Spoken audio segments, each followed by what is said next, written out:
Hola, ¿qué tal? Buenos días. Qué bueno que nos pueden acompañar.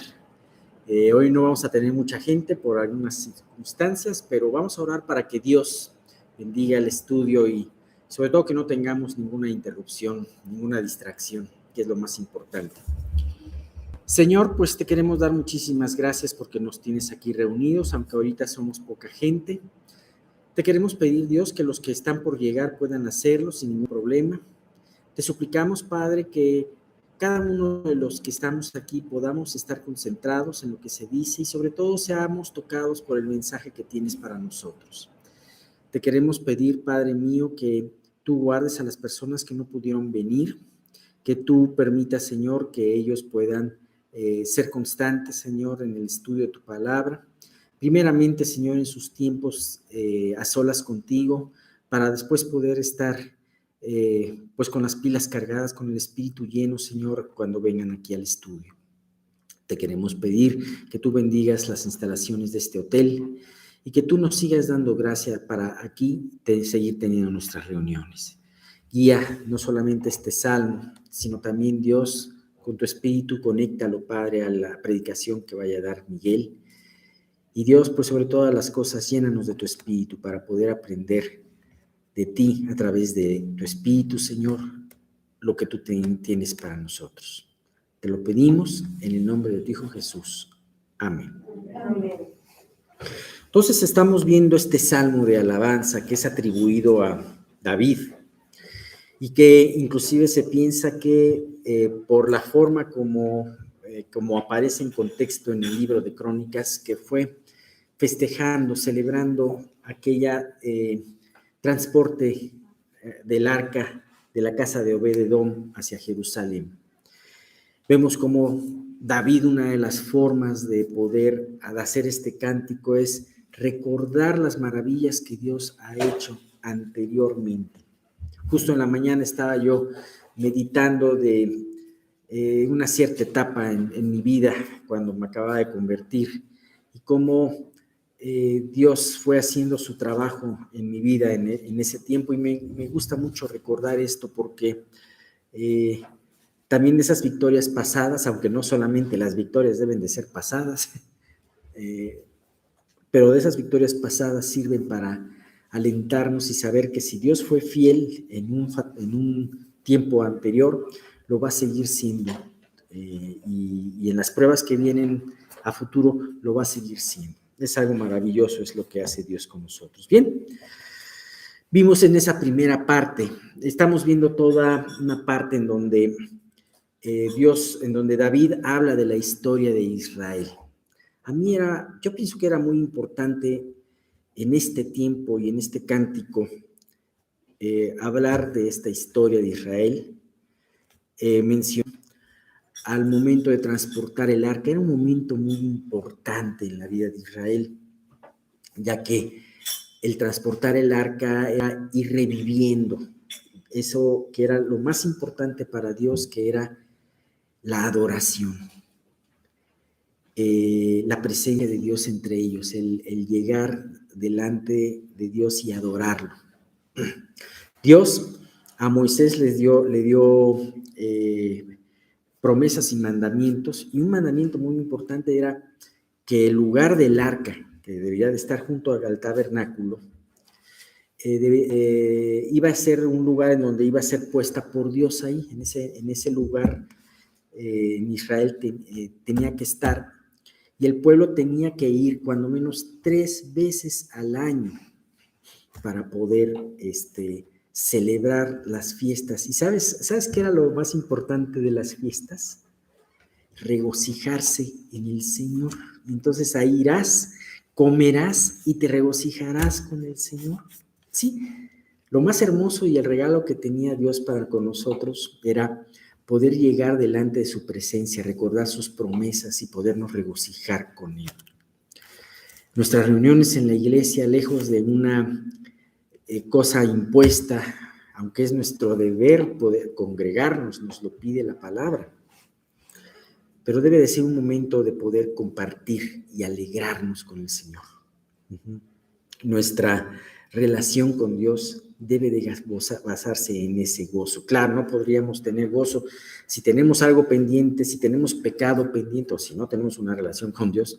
Pues lo primero es lo primero, tenemos que arreglar primero esas barreras, pero teniéndolas, realmente Dios quiere que nos deleitemos en esa relación con Él.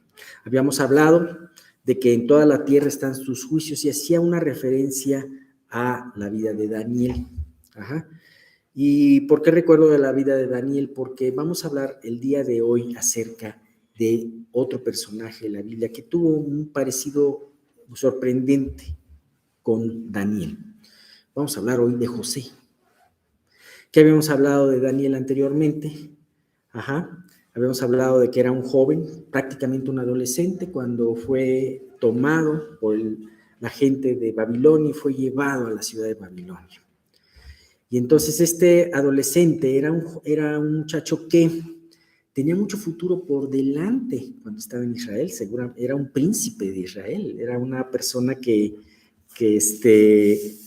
seguramente podía tener una gran eminencia ahí en Israel.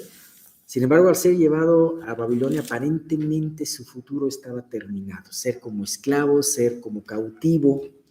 Dios estaba mostrando eso. Sin embargo, Dios tenía un plan muy importante, y uno de los planes muy importantes era que él tenía que revelar el sueño de Nabucodonosor. Dios le dio a un rey impío, pagano, una revelación muy importante, pero una revelación que solamente un hijo de Dios, un escogido de Dios, podía darla a conocer. Y nada más y nada menos, en esa revelación del libro de Daniel, Dios le revela a Nabucodonosor el futuro político, el futuro de los reinos que iban a acontecer desde la época de Nabucodonosor hasta el final de los tiempos.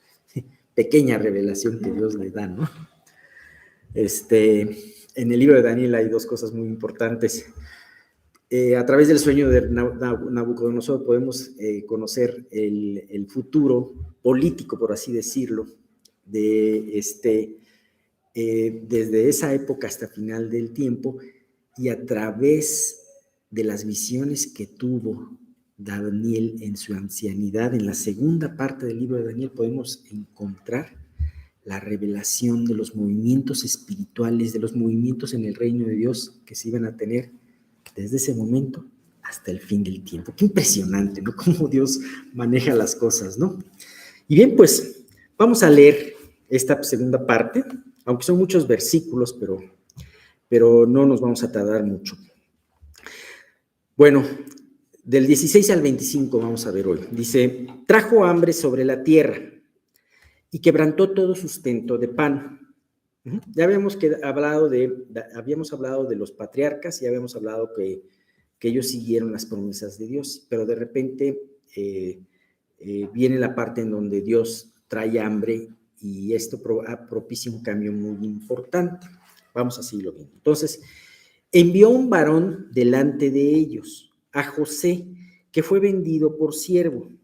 Afligieron sus pies con grillos, en cárcel fue puesta su persona, hasta la hora que se cumplió su palabra.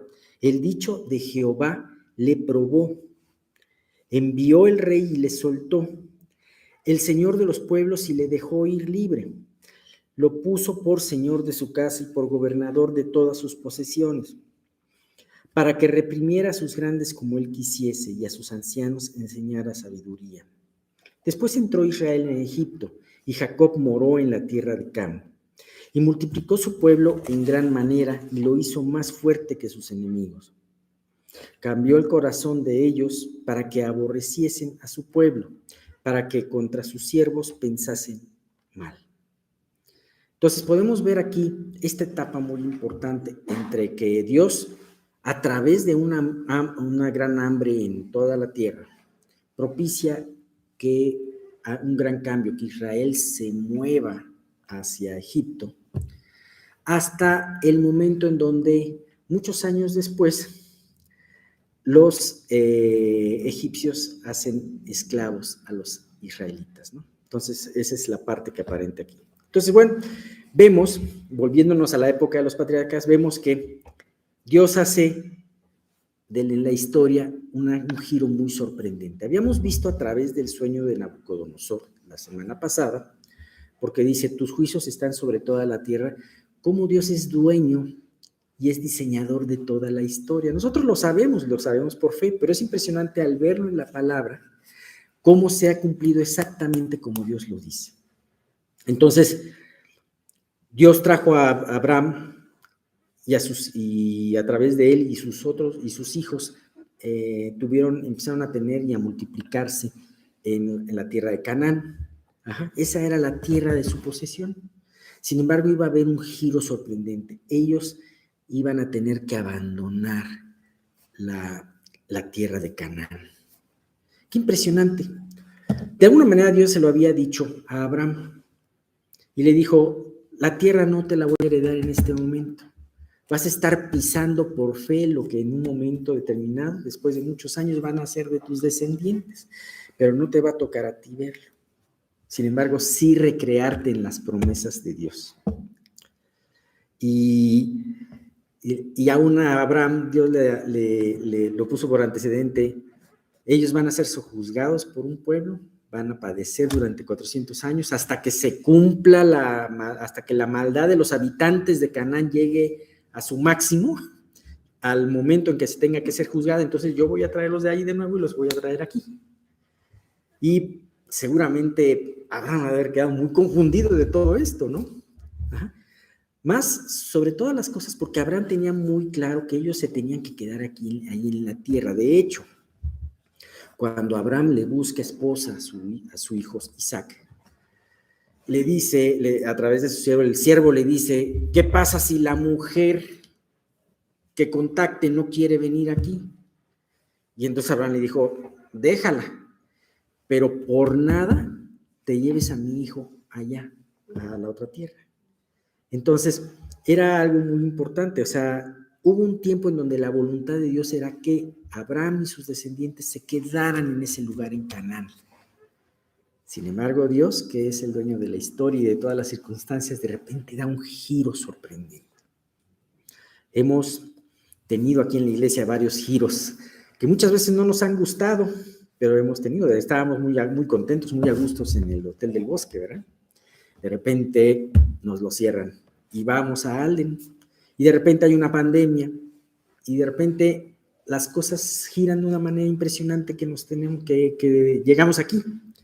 Siempre Dios tiene esos giros y siempre Dios en su voluntad agradable y perfecta nos lleva a avanzar a través de todo eso. Bien, ahora ese giro se dio a través de una cosa o sea, en un principio nadie lo comprendería, a través de la esclavitud de un solo hombre. Pero además, este evento pudo haber parecido la mayor de las injusticias de todo lo que pasó. Sí, el hecho de que los hermanos de José vendieran como esclavo a su hermano, que le tenían envidia. Ahora, estoy de acuerdo. El hermano también José tuvo cierta presunción y de alguna manera también se ganó la repulsión de sus hermanos.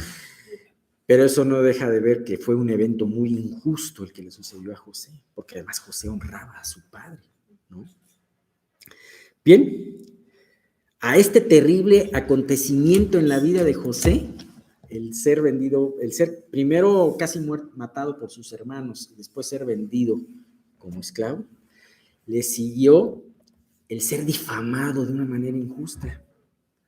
Sí, José se fue a la casa de Potifar y empezó Dios a prosperarlo en ese lugar hasta hacerlo el siervo más confiable de Potifar, hasta que pasó lo de la mujer de Potifar. Y José, por fiel a sus convicciones, por no querer desagradar a Dios, es acusado injustamente y es llevado al peor de los lugares que pudo haber estado, a la cárcel. Tratado no solamente como un esclavo, sino también como un delincuente, pero injustamente. Y finalmente él estaba como un criminal. Todos estos sucesos trágicos, sin embargo, desencadenarían y terminarían en la salvación de Israel y con ellos en la salvación de la tierra conocida en ese momento. Es algo impresionante. ¿Se acuerdan de lo que pasó con Daniel? Un evento trágico, un muchacho, un casi adolescente, llevado cautivo, y aparentemente era el fin de su vida. De la misma manera, José, un muchacho con mucho futuro, es llevado a un lugar en donde su futuro aparentemente iba a ser esclavo y después como reo, y a lo mejor hasta le iban a quitar la vida. Qué impresionante. Sin embargo, la fe realmente lleva a que en esos momentos difíciles podamos pensar, ok, no entiendo lo que está pasando. Daniel no entendía lo que estaba pasando. José tampoco entendía lo que estaba pasando, pero ellos confiaban en Dios. Ellos anhelaban el rescate de Dios, pero mientras éste se daba, estaban confiando en Dios. Nosotros, de alguna manera, aquí en la tierra somos reos de esperanza. Estamos anclados a muchas situaciones que no nos gustan, las pruebas no nos gustan. Estamos anclados a las limitaciones de nuestro cuerpo, a nuestros malestares que podamos sentir. Estamos anclados económicamente a muchas cosas que no nos gustan. Oye, a mí me gustaría hacer esto y lo otro y no puedo. Estamos anclados a tantas situaciones, a veces familiares. Sin embargo, acuérdate que Dios tiene un propósito, como lo tuvo con Daniel, como lo tuvo con José. Eso es algo impresionante, ¿sabes? Una vez estaba viendo un reportaje que hablaba de las cautividades que Dios había permitido en su pueblo de Egipto. Y había 3 tipos de personas y con ellas reflejadas 3 tipos de actitudes de las cuales tú puedes tener. Los israelitas o podían, cuando eran, por ejemplo, cautivados por otro pueblo, podían hacerse a la manera de ese pueblo. Ok, me olvido de mi Dios y mira, mientras tenga aquí mi tierrita, mi olivar, mi viñedo, yo estoy contento con esto y pues no me meto en más problemas. Entonces ellos se camuflajeaban con los paganos que estaban rodeados. Había otros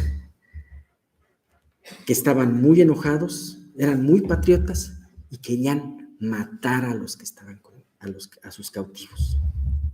Querían rebelarse. De alguna manera, nunca entendiendo que la voluntad de Dios era que estuviesen en ese momento cautivos. Sin embargo, había otro tipo de personas, como fue José, como fue Daniel, como fueron Sadrach, Mesach y Abednego, en donde, si bien no estaban conformes con su cautividad, no se entregaban a la conspiración en contra del gobierno, tampoco se conformaban a la forma de vivir de los que estaban ahí, de sus captores, sino que ellos se dejaban usar por el Señor para poder ganar, si se podía, a sus captores y para poder seguir teniendo un remanente fiel en Israel. Es impresionante. Nosotros podemos vivir de esas 3 formas. Podemos vivir muy enojados por todo lo que está pasando ahora. Podemos vivir, mira, sumergiéndonos en lo que nos ofrece el mundo, o podemos ser luminares en medio de un lugar oscuro. Sí, amando a nuestros captores, amando a los que no piensan igual con nosotros, pero no siendo como ellos, sino al contrario, intercediendo por ellos y viviendo para el Señor. El Señor nos ha llamado a vivir de esa manera. Y bien, José había pasado por todas estas cosas y Dios lo único que estaba haciendo era preparándolo para lo que venía después. Para un ministerio muy, muy importante. Finalmente se llegó el tiempo de la liberación de José. Pero ahí venía una gran prueba. Faraón iba a hablar con él. En el tiempo señalado por Dios, fueron aproximadamente 7 años, ¿no? Más o menos, no, fueron 13 años, porque más o menos José fue hecho cautivo a los 17 y cuando fue liberado por Faraón, más o menos él tenía 30 años, ¿no? Él tenía 30 años. 30 años es una edad importante. Y bien, en cierta manera, José en ese momento iba a ser tomado del lugar, del rincón de la cárcel e iba a ser puesto delante del gobernador de la tierra prácticamente. Y entonces, en ese momento, José siguió siendo fiel a sus convicciones. Y glorificó a Dios, no se olvidó de glorificar a Dios delante de 41, versículos 15 al 16, y dijo Faraón a José: yo he tenido un sueño y no hay quien lo interprete, mas he oído decir de ti que oyes sueños para interpretarlos. O sea, le dijo Faraón: yo he oído que tú tienes una habilidad, José. Qué gran prueba para José. ¿Qué respondió José? Respondió José a Faraón diciendo: no está en mí. Dios será el que dé la respuesta propicia a Faraón. Delante de un Faraón que se creía Dios, que se creía, que además adoraban un montón de dioses, que menospreciaban otros dioses de los pueblos, él dijo: Faraón, yo creo en un Dios. Dios es el que te va a responder, no soy yo. Qué impresionante. ¿Cuántos de nosotros podríamos olvidarnos? No, que va a decir Faraón, no, pero lo voy a ofender a lo mejor. No, él habló con toda confianza en ese momento difícil. Ajá. Así que de esa manera José cumplía con el plan que Dios había estipulado desde la fundación de los tiempos para toda la tierra. Y no solamente salvó a su persona o a su nación, sino también a miles de personas en el mundo, porque gracias a lo que él consideró, a lo que él se pudo salvar a la gente. De hecho, al final de sus días, prácticamente José les dice a los hermanos, bueno, no era al final de sus días, cuando, digamos, mucho tiempo después, en Génesis 5, 50-20, José le dice a sus hermanos algo muy importante, dice: vosotros pensasteis mal contra mí, mas Dios lo encaminó para bien, para hacer lo que vemos hoy, para mantener en vida a mucho pueblo. Pues después de muchos años José no había cambiado, sino que José dijo: hermanos, no guardo nada contra ustedes. Ok, ustedes hicieron mal, pero lo que hicieron mal, de todas formas tengo un Dios más poderoso, un Dios que está sobre ustedes, que entiendo que Dios lo hizo para salvar a muchos. Y bien, eso fue lo que propició que todo Israel se fuera a Egipto y que empezaran a vivir en Egipto. Sin embargo, Dios propició otro cambio, un giro radical. Cumplido su tiempo, la gente de Egipto que amaba a José y amaba a su familia, empezó a odiarlos y a menospreciarlos y a tener miedo de ellos. Dios prosperó grandemente a Israel en Egipto, hizo que se multiplicaran muchísimo, y cuando se hizo un gran pueblo, los egipcios temieron. Y esto llevó a que se dieran las condiciones que se necesitaban para ser liberados. Por una parte, el tiempo del pecado de Canaán se estaba cumpliendo, y por otra parte, el tiempo de los israelitas y el tiempo en que se había de juzgar a Egipto se estaba cumpliendo.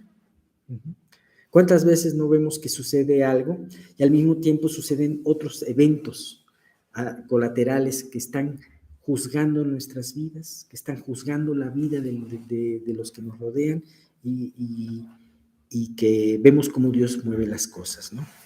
Sí, ciertamente, muchas veces nuestra vida es esperar. Sin embargo, llega un momento en donde las cosas cambian drásticamente. Así que, con todo esto podemos verdaderamente maravillarnos de cómo Dios maneja la historia en la humanidad y cómo a través de cada evento hace cumplir su historia de la redención. Dios iba a redimir a Israel y estaba haciendo las situaciones propicias, preparándolos para eso. Y podemos también a través de la Escritura tomar como ejemplos vidas como la de Daniel y las de José. Pero todas esas vidas nos llevan a encaminarnos en alguien que es superior a José y a Daniel y que además padeció mucho más, a nuestro Señor Jesucristo, lo cual padeció mucho más que ellos, fue humillado mucho más que ellos, pero su plan de redención fue mucho más profundo y excelente. José salvó a la gente de hambre. Daniel hizo que se declarara lo que vendría en un futuro y de alguna manera avivó la esperanza en el Mesías. Pero Jesús nos salvó a todos, nos redimió. Iban a ser cumplidas las promesas de milenios. Y plan que rescataría para siempre de la esclavitud del pecado al hombre que se arrepintiera y creyera. ¿Qué nos dice Isaías 53, del 10 al 11 de Jesús, de este sacrificio de Jesús? Con todo esto Jehová quiso quebrantarlo a Jesús, sujetándole a padecimiento. Cuando haya puesto su vida en expiación por el pecado, verá linaje, vivirá por largos días y la voluntad de Jehová será en su mano prosperada. Cuando termine el sufrimiento, Jesús se quedó muy satisfecho viendo la obra de redención. Hebreos 12:2 dice: puestos los ojos en Jesús, el autor y consumador de la fe, el cual, por el gozo puesto delante de él, sufrió la cruz, menospreciando el oprobio, y se sentó a la diestra del trono de Dios. Verá el fruto de la aflicción de su alma y quedará satisfecho. Por su conocimiento justificará Es que aquí se me juntaron dos versículos. Volviendo a Isaías, dice: verá el fruto de la aflicción de su alma y quedará satisfecho. Por su conocimiento justificará mi siervo justo a muchos y llevará la iniquidad de ellos, ¿no? Aquí se me confundieron dos versículos, Hebreos 12. Pero los dos hablan un padecimiento, pero el gozo de saber que el trabajo de redención valía la pena, ¿no? Realmente. Bien. Con todo esto, tenemos que meditar en el poder y la sabiduría de Dios, que controla toda la historia. Y si controla Dios toda la historia, también podemos confiar que Él controla todo lo que sucede en nuestras vidas. Seremos capaces entonces de confiar en Dios a pesar de lo que el día de hoy nos está pasando, a pesar de encontrarnos en aflicción. ¿Podemos creer entonces que Dios está haciendo esta obra en nuestras vidas, haciéndonos pasar por fuego para sacarnos después a abundancia? ¿Sí?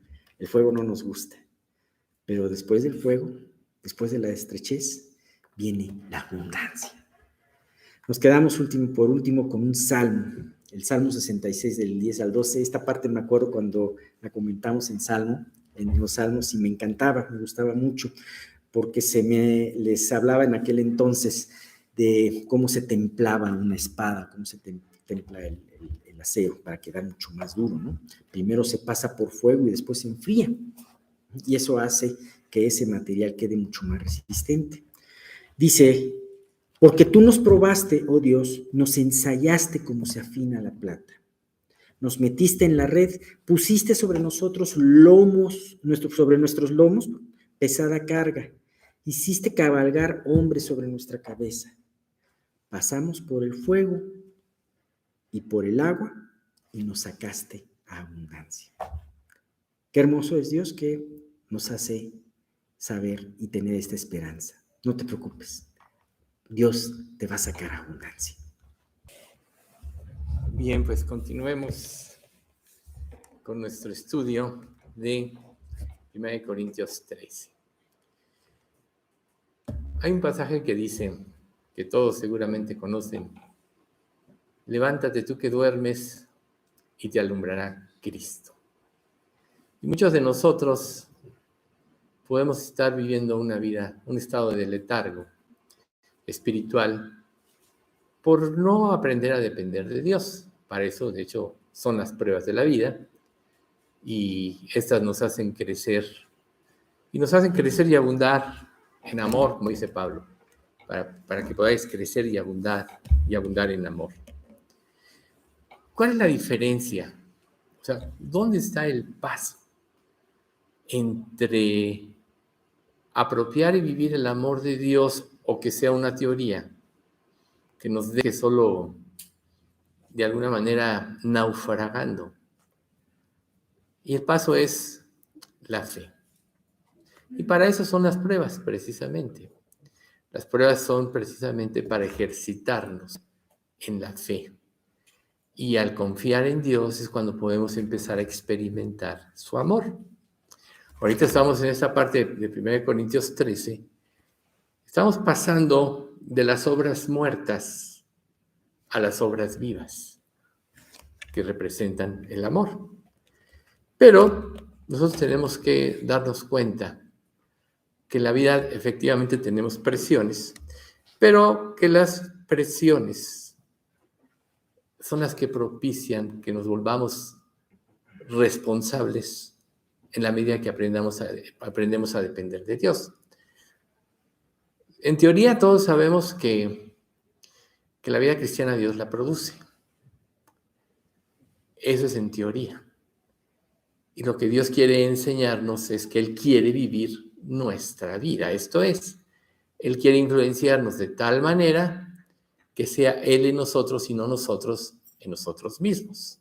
Así es precisamente como nosotros vamos a poder empezar a vivir esa relación, que es la que Dios quiere que tengamos con Él, una relación viva de amor, donde las presiones no nos hagan tanta mella, sino que nos lleven precisamente a reposar en su poder, como Jesús decía: venid a mí los que estáis trabajados y cargados, y yo os haré descansar.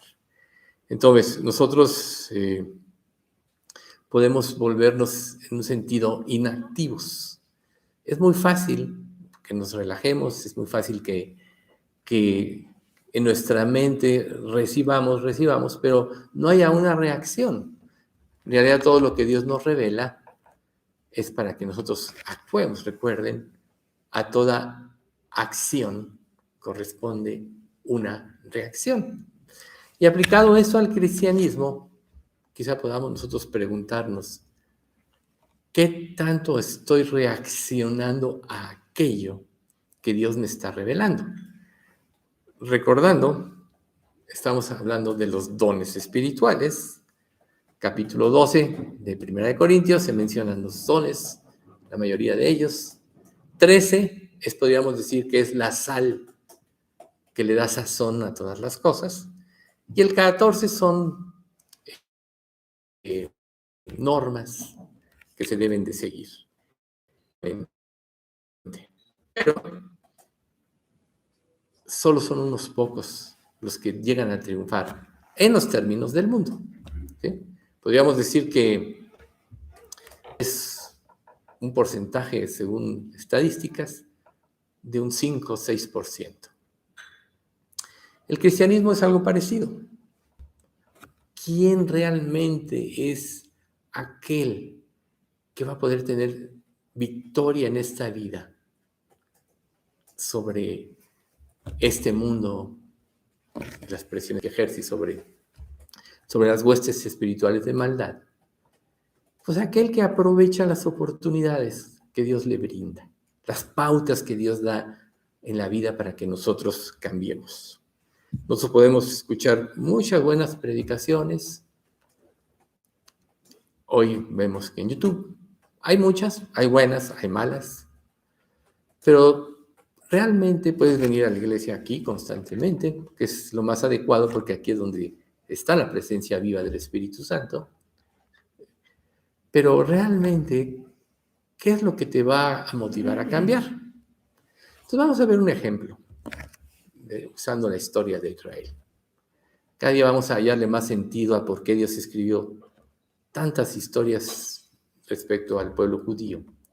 Y vamos a ver cómo tienen una aplicación directa en nuestros días. Sabemos que en el curso de los reyes, desde Saúl, luego David y su descendencia, hubo pocos reyes realmente buenos, hubo menos, o sea, unos que se entregaban más, pero no de esencia, otros menos, pero hubo dos que marcaron una pauta, ya habíamos hablado un poco de ellos la vez pasada, Ezequías y el bisnieto Josías.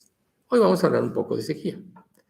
Ezequías, como muchos, se enfrentó a muchas pruebas, inclinó su corazón para servir a Dios, pero dentro de esto vinieron pruebas a sus vidas, vinieron pruebas. Y él tuvo que, para poder solventar o para poder crecer en la gracia, enfrentarlas, pero enfrentarlas correctamente. ¿Qué pasa cuando una persona no enfrenta correctamente las pruebas? Pues realmente no obtiene crecimiento. Y puede, lejos de acercarse más a Dios y de confiar en su amor, se puede alejar, se puede enojar con él, resentido porque no le da lo que él quiere, porque no lo libró de acuerdo a su juicio de algún problema. Del 10 al 11 dice, se aparte de nosotros. Ellos sabían, tenían claro cuando Dios empezaba a juzgar la nación, y siempre era lo abandonaban a él y automáticamente se daban a la idolatría. Dejaban de adorarlo a él y adoraban falsos dioses. Entonces Ezequías le dice al pueblo, mejor dicho, Dios le habla a través de un profeta a Ezequías y les dice, hijos míos, no descuiden más sus responsabilidades. El Señor los ha elegido para que estén en su presencia, les sirvan, dirijan al pueblo en la adoración y presenten a Él sus ofrendas. ¿Sí? O sea, en parte está hablando, obviamente, del pueblo de Israel, está hablando, involucrando a los levitas, que eran los que instruían al pueblo, y a los sacerdotes. Pero fíjese lo que Dios aquí les advierte. No descuiden sus responsabilidades. O sea, si estamos nosotros hablando ahorita de los dones, en cada don que Dios da es para que lo ejerzamos. Si nosotros solo lo conocemos, pero no lo ejercemos, si solo lo conocemos, pero no tomamos ningún tipo de acción, podríamos decir que estamos descuidando una responsabilidad. Porque ¿para qué es un don? Para servir. ¿Para servir a quién? A la iglesia misma, ¿sí? Entonces, cuando nosotros hacemos lo que es bueno y agradable delante del Señor, vamos a hacer un testimonio viviente, como lo fue Israel en sus días de mayor entrega. Uno podía hacer que 10,000 enemigos se huyeran, ¿no? Pero en sus días de alejamiento, pocos o un enemigo podía hacer huir a todo Israel. Se invertían los papeles. Y así pasa en nuestra vida. A veces nosotros podemos estar prosperando espiritualmente, etcétera, y a veces sentimos que el mundo se nos viene encima. Y bueno, ya sabemos que parte de las pruebas tienen mucho que ver con que nos purifiquemos y nos limpiemos. ¿Pero con qué objetivo? ¿Cuál es el objetivo en el que Dios dejó su iglesia en este mundo? Él dejó a su iglesia para que le sirviera, para que fuera un testimonio fiel a la generación en que le tocó vivir, como Israel en sus más o menos 1600 años de ministerio. Él quería que un modelo para gente poner los ojos en Jesús, el mundo incrédulo. Recuerden que Israel tenía como objetivo ser un testimonio al mundo de Dios. Y al dar a conocer al verdadero Dios, el mundo, como sucedía cuando los reyes prosperaban, los reyes de Israel, que las naciones no nada más ya no se atrevían a ir a la guerra, sino que le mandaban regalos a los reyes, ¿no? Como sucedía con Salomón, etcétera. Mandaban regalos, como sucedió con Asa, como sucedió con cualquier rey que confió en Dios y Dios lo empoderó, pero además daban un testimonio del Dios vivo. Ese era el objetivo. No era enriquecer meramente una nación con oro y muchas cosas. No, no se trataba de eso. Era dar un testimonio al mundo de que Dios es poderoso para transformar vidas y naciones. Entonces, siguiendo, nosotros tenemos que ver esto que vivió Israel como un modelo de renovación. ¿Por qué estoy haciendo esta introducción? Porque del paso del amor a las obras, el amor en obras, que podríamos decir son obras muertas, recuerden, si no tengo amor de nada me sirve, si no tengo amor de nada soy, y si no doy un sonido cierto de nada me sirve tampoco, no se va a distinguir. Y ahorita vamos a entrar precisamente al punto donde entra el verdadero amor y las características del verdadero amor. Entonces, como les decía yo, era un modelo de renovación que Ezequías le plantea al pueblo de Israel para que ellos fueran transformados. Lo primero es recordar la compasión de Dios. O sea, nosotros no merecemos nada. Es por el oír y el oír por la palabra de Dios. Él nos dio la convicción para el arrepentimiento y nos dio la fe para creer. No hicimos nada. Y las obras son las obras que Él preparó de antemano para que andemos en ellas, ¿no? Entonces, todo creyente debe de vivir esa vida viendo la bondad de Dios. Si nosotros sabemos que no merecemos nada, lo que va a actuar en nosotros es la gratitud. Es la reciprocidad. Tanto hizo Dios por nosotros que voy a hacer lo que yo pueda. Dice 2 Crónicas 39. El Señor su Dios es bondadoso y misericordioso. Si ustedes se vuelven a Él, Él no seguirá apartando su rostro de ustedes. ¿Qué quiere decir? Que Dios puede apartar su rostro. Si Dios nos habla y nosotros somos duros de corazón, como le dice Esteban al pueblo de Israel cuando está antes de ser apedreado, oh insensatos y duros de corazón, ¿cuántas veces no les habló Dios a través de distintos profetas? Y estaba enardecido. Y sí, le costó la vida, pero fue el primer testigo que murió así de esta forma, pero Dios le concedió ver los cielos abiertos y a Jesús en gloria. Pero así era el Israel incrédulo y así es este mundo incrédulo, insensato y duro de corazón. Pero nosotros debemos saber que como creyentes, la garantía del gozo de la vida cristiana, que no se traduce en cuestiones monetarias ni nada, es tener una relación con Dios. Nuestro verdadero tesoro es Jesucristo. Por eso es que nosotros tenemos que saber que Él es un ser misericordioso y cualquiera que sea nuestra circunstancia, volvernos a Él. Punto número 2. No dar marcha atrás en nuestro ministerio o en ejercer nuestro don, que es el acto de confianza que Dios nos da. A lo mejor tú puedes experimentar burlas. Empieza a aplicarse el evangelio, cuando tú empiezas a tener un avivamiento, empiezas a compartir, te pueden perseguir, te pueden humillar, se pueden burlar de ti. Pero dice en 2 Crónicas 30:10, pero la mayoría de la gente simplemente se reía de los mensajeros y se burlaba de Dios, porque Ezequías dijo, vamos a celebrar una Pascua que todo Israel pueda ver. O sea, él empezó a tener un avivamiento en su vida y él dijo, voy a actuar. Y manda, y la gente se burlaba. Y bueno, eso no debe hacernos mella, porque nosotros sabemos que si tú haces lo que a Dios le agrada y vives para Él, lo que te hagan a ti, realmente se lo están haciendo a Jesús.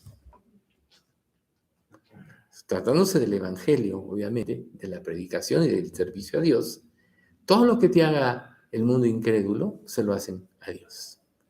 Entonces, nosotros, para poder ser, digamos, espadas afiladas, fieles ministros de Dios, punto número 3, tenemos que hacer un gran esfuerzo por quitar las influencias de nuestra vida que nos pueden alejar de Él.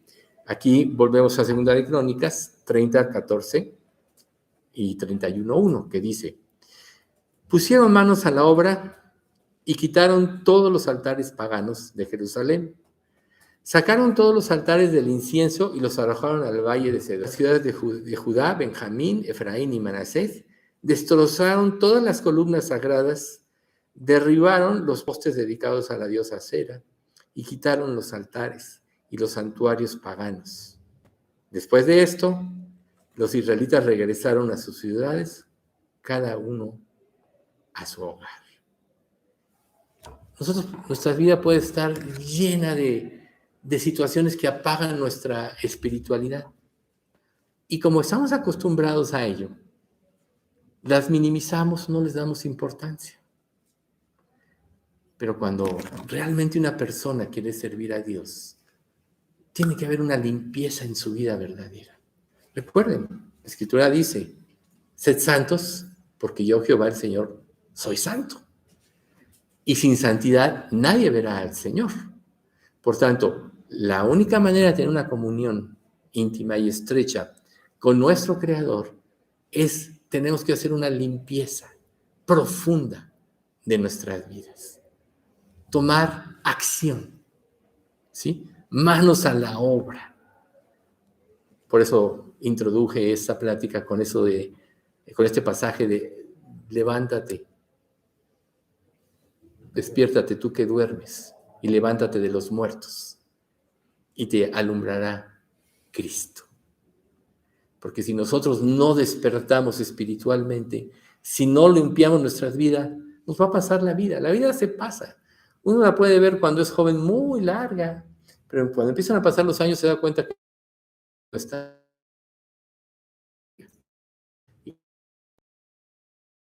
El hombre es como neblina que aparece por un rato y luego se desvanece. Y tú tienes la oportunidad en esta vida, a partir de Cristo, de devolverle algo a Él de todo lo que hizo por ti, tan solo con una disposición del corazón. Pero para que esto suceda, tienes que ser un instrumento para honra. Recuerden en Timoteo, así que si alguno se limpia de estas cosas, será instrumento para honra, santificado, útil al Señor y dispuesto para toda buena obra. ¿De qué cosa? De todo lo que pueda contaminar tu vida y lo que te impida la consagración. El punto número 4 es que intercederemos por nuestra iglesia y sus integrantes pidiéndole a Dios perdón. Todos los grandes avivamientos siempre empiezan con periodos de arrepentimiento. Empiezas por ti mismo y naturalmente empiezas a interceder por los demás. Recuerden, por ejemplo, a Job. Job, cada vez que había una fiesta y terminaba el convite con sus hijos, él sacrificaba por cada uno de ellos diciendo, quizá habrán pecado, quizá en este festejo se endureció su corazón y blasfemaron el nombre de Dios. E iba y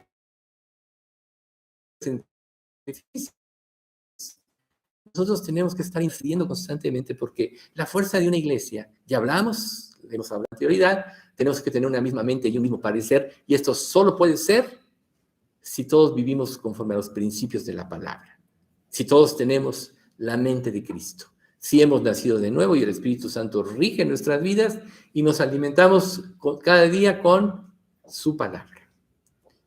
Entonces, la intercesión es algo muy importante. Dice en 2 Crónicas 30, del 18 al 20, la mayoría de los que habían venido de Efraín, Manasés, Isaacar y Zabulón no se habían purificado. Sin embargo, se les permitió comer la cena de la Pascua, aunque estuviera en contra de las exigencias de la ley, porque Ezequías oró por ellos diciendo que el Señor, quien es bueno, perdone a los que han decidido seguir al Señor, Dios de sus antepasados, aunque no estén debidamente purificados para la ceremonia. Y el Señor escuchó la oración de Ezequías y sanó a la gente. Una de las cosas importantes cuando se llevaban a cabo este tipo de festivales, ya bien, es que la gente se sanaba, la gente se sentía liberada de sus pecados, así como cuando nosotros empezamos a confesar. cada confesión con un arrepentimiento verdadero, te sientes liberado, vuelves a la paz, te acercas con confianza a Dios, quieres hacer su voluntad, pero cuando estás mal, todo te parece pesado, todo te parece oscuro, lo aviva y lo vivifica, ¿sí? Recuerden en Lamentaciones, tus misericordias son nuevas cada mañana, ¿sí? Cada mañana. ¿Pero para quién? Para el alma que le busca, para el alma que quiere hacer verdaderamente su voluntad. No el que tiene meramente conceptos y ahí los deja y intelectualmente aquí los trae, pero no los vive. Recuerden, o sea, la verdadera vida cristiana es vida, no es teoría. Recuerden, el conocimiento envanece, el amor edifica. 1 Corintios 8:2, ¿no? El conocimiento envanece. Tú puedes saber mucho de la Biblia y creerte más sabio que los demás, pero eso solo te envanece a ti, no te sirve de nada. En cambio, el amor, que vamos a introducir ya más a fondo, es interesarte por los demás y ayudarlos para que crezcan espiritualmente. Ese es el verdadero amor, dar tu tiempo. ¿Sí? También el punto número 5 es que debemos apoyar o apoyarnos en la espontaneidad en la adoración. ¿Qué quiere decir esto? Que en realidad el Espíritu Santo se va a manifestar de maneras diferentes en todos. Obviamente, todo de acuerdo a la doctrina correcta y todo, pero tú no sabes cómo Dios puede actuar a través de una persona o de otra. Pablo decía, busquen formas de hablarle a la gente, ¿sí? Yo he aprendido a hablarle, a ser judío con los judíos, a portarme como los gentil como los gentiles, pero él guardaba su pureza, él guardaba su integridad, su único objetivo era atraerlos a Cristo. Los grandes predicadores tienen la facultad de entender la situación mental y emocional del auditorio donde ellos están predicando, para que lo primero que suceda es que se identifiquen con él, para que entonces pueda entrar el evangelio. O mejor dicho, que él entienda lo que ellos sientan para poder transmitir el evangelio de la manera que penetre. Como dice la Escritura, derribando argumentos y toda altivez que se levanta contra el conocimiento de Dios y llevando todo pensamiento cautivo a la obediencia a Cristo. A eso se refiere, que tengas la capacidad de encauzar a Cristo. Entonces la espontaneidad puede ser diferente a lo que tú tienes establecido. Ahorita me vino a la mente aquel video que vimos hace mucho tiempo de este hombre, ese negrito que lo rescataron de África y que él quería servir a Dios y llega a Estados Unidos y el pastor, el ministro que le empezó a decir, le empezó a enseñar, mira estos edificios y todo. Y él dice, oye, pero ¿dónde puedo adorar? ¿Dónde está el templo? ¿Se acuerdan ustedes de eso? O sea, a veces nos distraemos nosotros en lo que no debe ser y no vamos a la esencia. Este hombre inculto, incrédulo, sencillo, humilde, etcétera. Inculto, me refiero yo, no incrédulo, tenía un corazón para Cristo y era lo que le interesaba y pudo ver con claridad cómo este hombre que le estaba mostrando los grandes edificios, etcétera, vivía en otra sintonía diferente, ¿no? Bueno, dice Primera de Crónicas 30:23, toda la asamblea decidió continuar el festival otros 7 días, de modo que celebraron con gran alegría una semana más. Esa fue la espontaneidad en ese momento.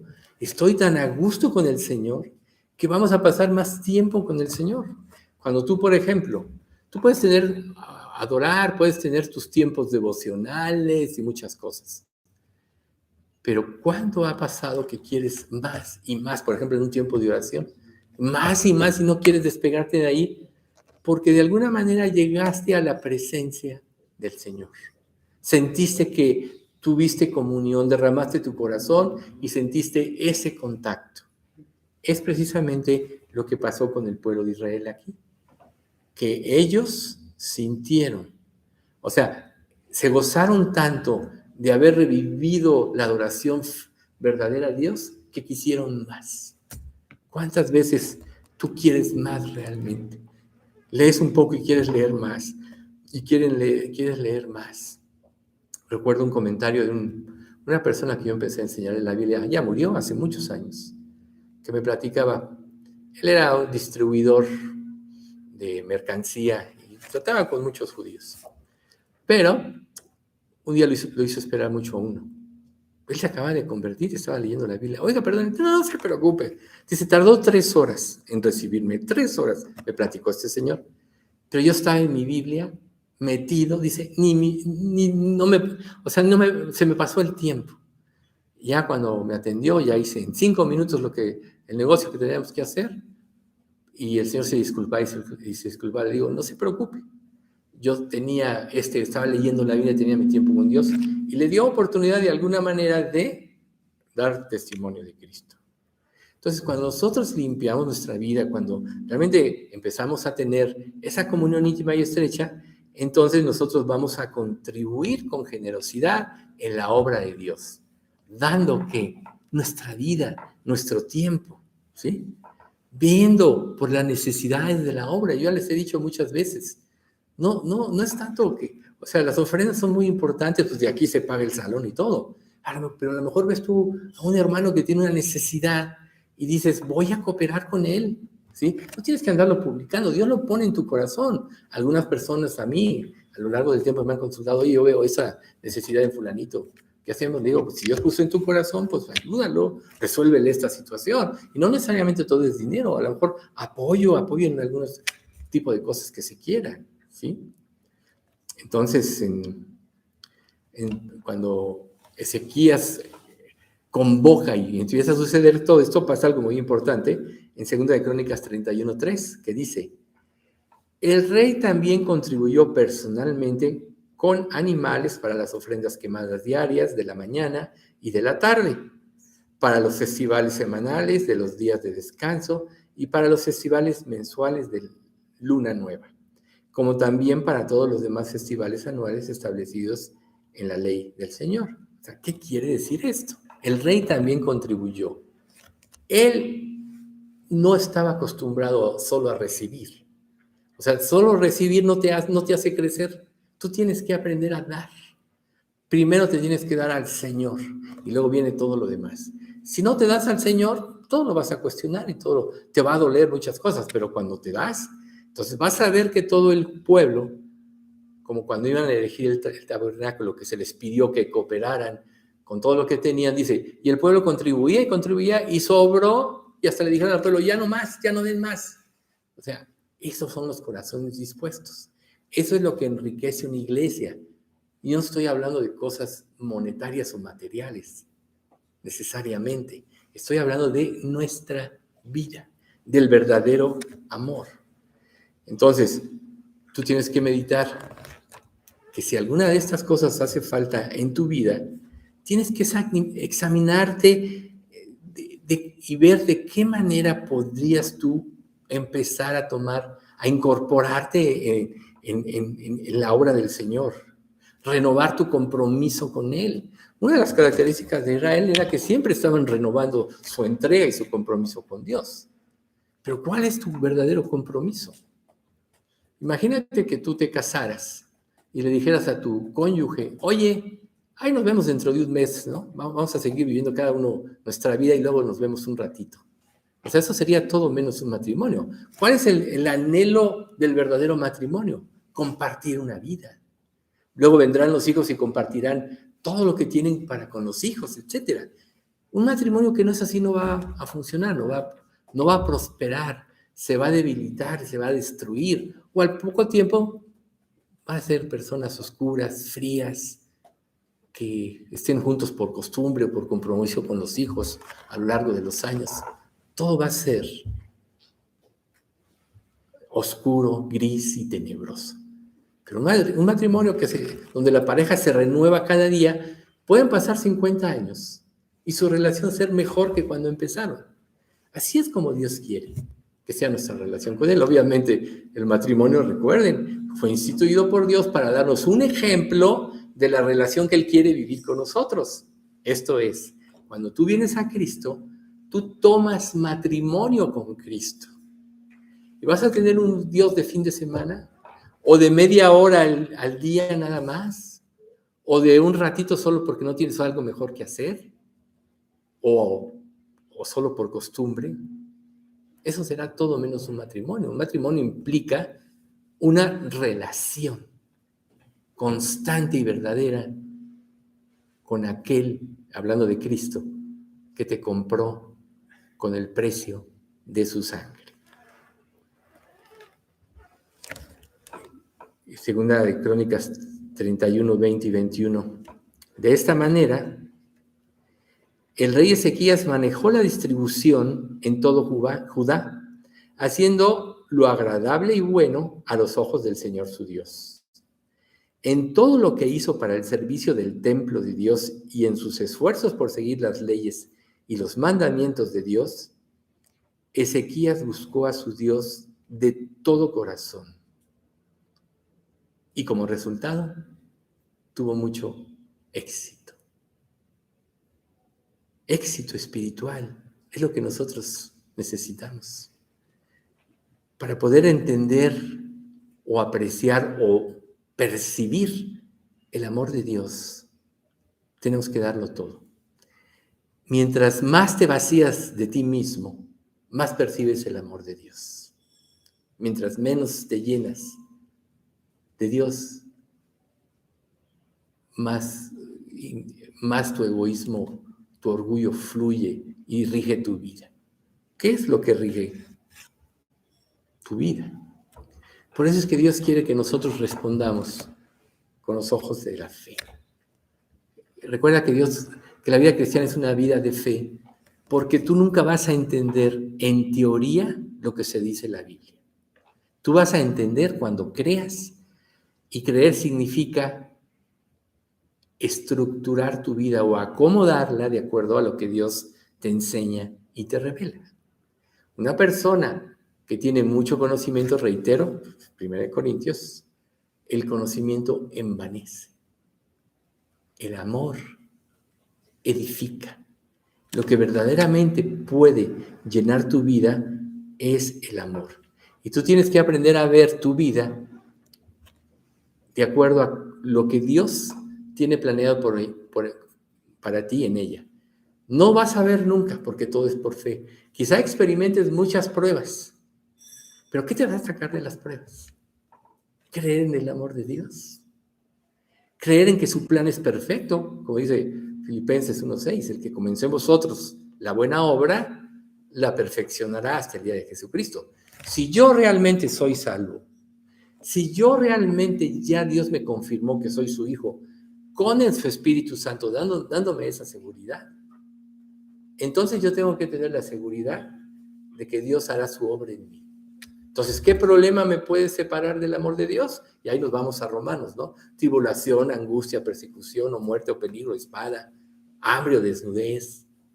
Nada nos puede separar del amor de Cristo, porque dice, en todas estas cosas somos más que vencedores por medio de aquel que nos amó. ¿Se dan cuenta? El amor es el sello. Vencedores por medio de aquel que nos amó. Entonces, lo que hasta ahorita hemos visto atrás es obras muertas. Lo que vamos a empezar a ver son las obras producidas por el amor. Entonces, no importa qué tantos problemas tengas en la vida, no importa qué tantos oponentes tengas. Muchos se van a oponer a que hables de Cristo, se van a avergonzar, no, mejor ni vengas, ya ni te van a invitar porque hablas de Cristo, o cosas así. O sea, nada de eso debe importarte. Lo que debe importarte es que tú estés al lado del Señor, o mejor dicho, que el Señor esté contigo. Recuerden lo que dijo Jesús: el que no es conmigo, contra mí es. El que conmigo no recoge, desparrama. O estás con Dios o no estás. No hay términos medios. No medio estoy con Dios. Jesús dijo, el que no es conmigo, y esto es, el que sigue todos los principios, el que apropia mis promesas, el que me ama más que nadie, contra mí es. Por eso Jesús debe ser nuestro todo. Y si Jesús no es tu todo, ¿qué te queda? ¿Qué te queda en la vida? El gozo temporal de esta vida es un gozo efímero, no es un verdadero gozo. ¿Por qué? Porque nunca vas a hallar lo que buscabas a través de lo que solo Dios te puede dar. Solo Dios te puede dar la verdadera vida. Solo Dios te puede dar la dimensión correcta de todas las cosas. Solo Dios te puede dar la verdadera satisfacción. Entonces, la relación con Dios es que Dios lo dio todo por ti y tú debes darlo todo por Él. Si no, no hay matrimonio verdadero.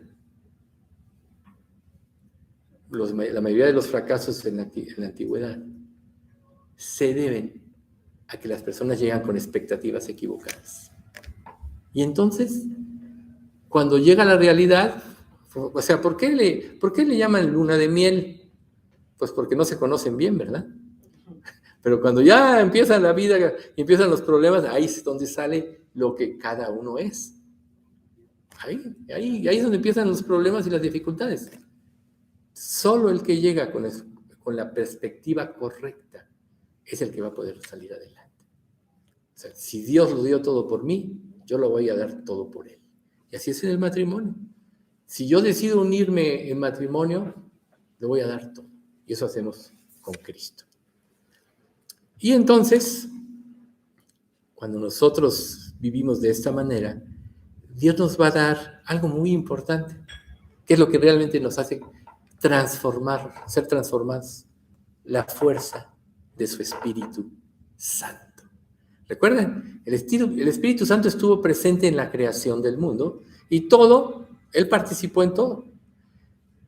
Y cuando nosotros nos convertimos y Dios nos da su Espíritu Santo, es precisamente ahí donde está la fuerza del cambio. Pero el Espíritu Santo es Dios. Él todo lo escudriña, dice la Escritura en Romanos, aún lo profundo de Dios. Él sabe todo lo que hay en ti, pues es Dios. ¿Tú crees que lo puedes engañar a Él? Tú te puedes engañar a ti mismo pensando, no, voy a plantearle las cosas de esta manera a Dios para que entonces responda a Él conforme yo quiero, conforme es mi anhelo. Error. Es la voluntad de Dios la que es buena, agradable y perfecta. Por tanto, Dios ama la sinceridad.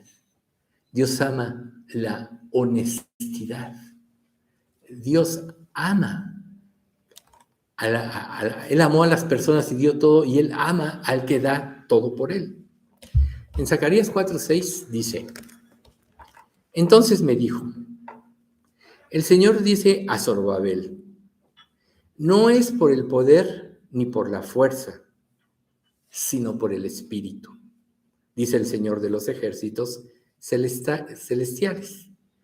Nada impedirá el camino de Zorobabel, ni siquiera una montaña gigantesca, pues se convertirá en llanura delante de él. Y cuando Zorobabel coloque la última piedra del templo en su lugar, la gente gritará, Dios lo bendiga, Dios lo bendiga. Ese es un pasaje de los últimos del Antiguo Testamento y tiene que ver la reconstrucción del templo. Pero este hombre decidió dar su vida a Dios. Tuvo una encomienda. Y dice, cuando ponga la última piedra, quiere decir, cuando venga la total consagración, es donde viene el poder y la fuerza, ¿sí? Y entonces nuestra vida será un testimonio verdadero. Si nosotros vivimos para agradar a Dios, podremos alentar a nuestros hermanos en Cristo, no juzgarlos o criticarlos. Fíjate bien. Naturalmente como humanos, y no estoy hablando de nadie, naturalmente como humanos tendemos a juzgar y criticar a los demás. Aún tendemos a medir cuánto se entrega él y cuánto me entrego yo. Yo soy mejor y más entregado porque hablo más, cosas de ese tipo. Pero en realidad, el verdadero amor en la iglesia es ayudarnos a crecer unos a otros, ayudar a mejorar nuestra relación. Y eso nunca lo vamos a hacer si primero no vemos nuestra necesidad de Dios. Porque ¿qué dice la Escritura? Con el misericordioso te mostrarás misericordioso e íntegro para con el hombre íntegro. Primero eres tú para que tú apeles a la misericordia de Dios y luego tú vas a ser misericordioso. Si no apelas a la misericordia de Dios, entonces vas a ser un juez de los demás. Y esto edifica a la iglesia, esto va a ayudar a crecer, nos va a ayudar a crecer para perfeccionar nuestra adoración y nuestra entrega como el cuerpo de Cristo, no. Entonces deberías hacerte esta pregunta: ¿estás viviendo del lado del Señor o en tu propio lado? ¿Sí? Tal vez nunca tengas que enfrentarte, a un ejército enemigo como le pasó aquí a Ezequías, mucho más grande, mucho más poderoso. Y aquí tú dices, bueno, eso era en la antigüedad. No, tú tienes ejércitos enemigos, tienes huestes espirituales de maldad que están luchando contra ti para que no te consagres. Un creyente consagrado representa almas para Cristo, un instrumento de Dios afilado, ¿sí?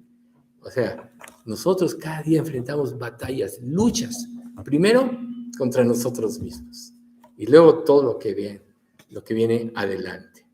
Entonces aquí, en Segunda de Crónicas 32, 7:8 dice: sean fuertes y valientes, no tengan miedo, no se desalienten por causa del rey de Asiria, que era el ejército invasor, o de su poderoso ejército, porque hay un poder mucho más grande de nuestro lado.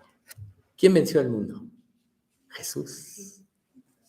El rey podrá tener un gran ejército, las circunstancias que nos oprimen, pero no son más que hombres. Con nosotros está el Señor nuestro Dios para ayudarnos y para pelear nuestras batallas. Las palabras de Ezequías alentaron en gran manera a la gente. No los juzgó, no los criticó, sino los alentó a confiar en Dios, los alentó a vivir para Cristo. Para concluir esta parte, antes de entrar al amor, era importante esta introducción. ¿Cómo peleé nosotros? Eso es algo muy importante, porque se pueden decir muchas cosas. Oye, tú, ¿pero cómo? Bueno, primero, punto número 1, admitiendo que la batalla no es nuestra, sino de Dios. Dios, desde antes de la fundación del mundo, ya tiene resuelto todo. Antes de que existieras, Dios te escogió. Así de simple. Las batallas son de Dios. Punto número 2, reconociendo nuestras limitaciones y permitiendo que el poder de Dios actúe a través de nuestros temores y debilidades. Nosotros somos frágiles, somos débiles. Tú te puedes sentir muy fuerte, pero a la hora que llega la verdadera prueba, nada más no lo eres. O sea, el que se cree fuerte no depende del Señor. Te lo voy a ilustrar. Cuando sale Israel al ejército y piden carne, y Dios les había dado el maná. ¿Quiénes fueron los que se murieron? Los fuertes y robustos. ¿Sí? O sea, el fuerte confía en su fuerza, no en la de Dios. El débil confía en Dios. Y realmente ninguno de nosotros, y que les quede bien claro, tiene ninguna oportunidad de vencer a los ejércitos espirituales, que son los que mueven todas las cosas. No los ves, no los conoces, son más inteligentes que tú, son ángeles caídos, son más inteligentes que tú. ¿Cuál es el único camino de la victoria? Seguir las pisadas de Jesús. Jesús venció a Satanás y lo derrotó porque siempre obedeció a Dios. Nunca se vio a sí mismo, ¿no? Aunque tuvo que padecer muerte de cruz. ¿Enfrentó luchas? Sí. Acuérdense de la oración en Getsemaní. Señor, si puede, pase de mí esta copa, pero no sea como yo quiero, sino como tú. sea, sintió sabía, él no iba a enfrentar la muerte física. Él sabía que iba a enfrentar la muerte espiritual de cada uno de nosotros. Pero era necesario para poder liberarnos. Ese amor es el que nos debe de mover. Entonces, si nosotros no reconocemos nuestras limitaciones, nunca vamos a depender de Dios. O a medias, le darás a Dios por su lado en algunas cosas, pero por otro harás lo que quieras. Yo creo que muchos de nosotros podemos estar viendo así en parte. Por eso es tan importante este tipo de enseñanzas y escudriñar nuestras vidas. Y el punto número 3, asegurémonos de buscar en cada prueba, en cada circunstancia en nuestra vida, los intereses de Dios, no los nuestros.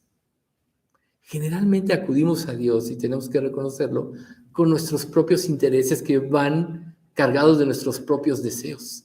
Y nuestros propios deseos generalmente son vanidades ilusorias que no aprovechan ni luchan, que no aprovechan ni sirven, porque son vanidades, como dice un pasaje, ¿no? O sea, los intereses de Dios. Señor, ¿qué es lo que te agrada a ti? No qué es lo que me agrada a mí, y le das un matiz de espiritualidad. Entonces, tenemos que buscar en cada circunstancia los intereses. Repito, la batalla no es nuestra, es de Dios, reconociendo nuestras debilidades, asegurándonos de buscar los intereses de Dios y no los nuestros. Y cuarto y último,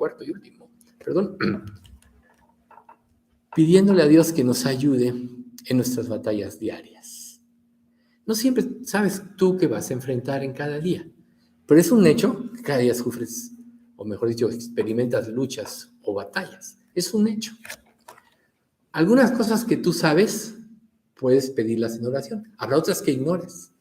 Pero cuando tú buscas a Dios y, por ejemplo, en oración, todo lo que vas a hacer en el día, y Señor, actúa a través de mí, dame sabiduría, dame prudencia, permíteme callar, ¿no? Todo eso que cada uno vive, que puede acomodar tú sales protegido con un escudo de fe, porque Dios sabe más que tú, sabe lo que vas a vivir, vas a enfrentar, pero que tú se lo digas te lleva a depender de Él y de su poder, y entonces tú sales protegido. Levántate como si nada y vete a tu trabajo o haz tu día y puedes ser sorprendido de muchas cosas. A veces Dios tiene que permitir aún tragedias en nuestra vida, situaciones difíciles, para que nos demos cuenta lo mucho que necesitamos de Él y de buscarle cada día, cada mañana. Yo sé que todos se saben Éxodo 14:14, pero fíjense en la versión NTV. El Señor mismo peleará por ustedes, solo quédense tranquilos, ¿no? Que la 60 dice, ¿no? Y vosotros, Jehová peleará por vosotros y vosotros estaréis tranquilos. Pero aquí me gustó mucho, solo quédense tranquilos.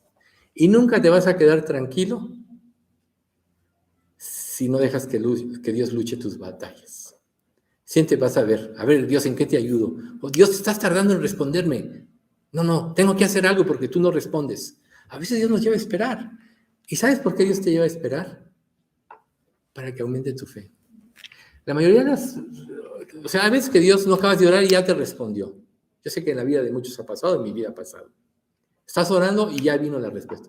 Pero a veces pueden pasar días, semanas, aún meses y no hay respuesta.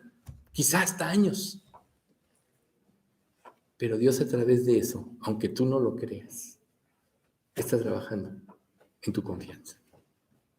Porque Él quiere que confíes en Él, a pesar de todo lo que te rodea y vivas y pueda suceder. Si no confías en Él, automáticamente te vas a hacer vulnerable a las circunstancias de esta vida que son tan cambiantes. Los cambios que estamos viviendo, y ya de décadas atrás, ahora más que nunca, son tan rápidos que tú no alcanzas a asimilar ni la 10ª parte cuando ya vino otro. O sea, vivimos realmente en una situación angustiante si no dependes de Dios como creyente. Todo. Al final de cuentas, todo va a suceder como Dios planeó y escribió en la Biblia. Y, por ejemplo, ahorita, ¿no? Todo el mundo en guerra y que ya me alío contigo y que no, y que esto. O sea, Dios todo lo tiene controlado y nada va a pasar fuera de conforme lo planeó. Entonces, cuando tú vas a la Biblia, y empiezas a ver cómo se van a suceder las cosas, por ejemplo, en el libro de Apocalipsis, aunque no entiendas mucho, pero al final de cuentas Dios acaba victorioso y pasa lo que Él dijo, entonces dices, ¿para qué me preocupo? Mejor voy a orar, voy a confiar en Dios y entonces voy a tener la mente clara para poder enfrentar cualquier circunstancia. La presión, dice un proverbio, hace entontecer al sabio. Y Satanás trata de que caigamos en las presiones para que tomemos nuestra vida en nuestras manos, que es todo lo contrario que dejar que Dios pelee por ti.